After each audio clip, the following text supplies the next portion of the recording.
Mga Mima, tignan nyo kung gaano kalakas yung ilaw nitong working light or emergency light na to. I-off ko lang yung ilaw namin. Wait lang.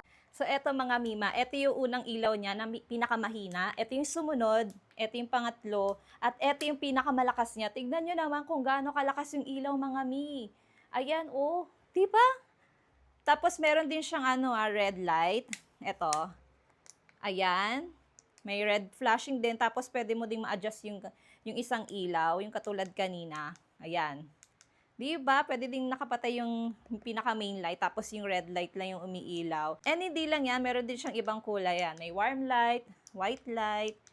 Ayan. Tapos, adjustable din yung kanyang ilaw, mga Mi. Napakaganda nito. Ayan, oh, diba? Sobrang lakas. Tapos, meron siyang adjustable bracket. Ayan. Tapos, meron din siyang portable hook design, kaya pwede mo itong maisabit sa kung saan. Tapos, meron din siyang tail magnet.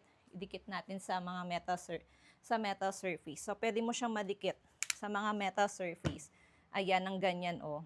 Diba? Tapos, pwede mo rin tong gawing power bank, mga Mi. Andito yung kanyang, port. Ayan, may kasama na siyang, cable, ah. Napakalakas nito, mga Mima. Tignan nyo naman, oh. Pwede mo talaga siya maging emergency light or working light mo. Ayan. Napakalakas, oh. Diba? Ang galing.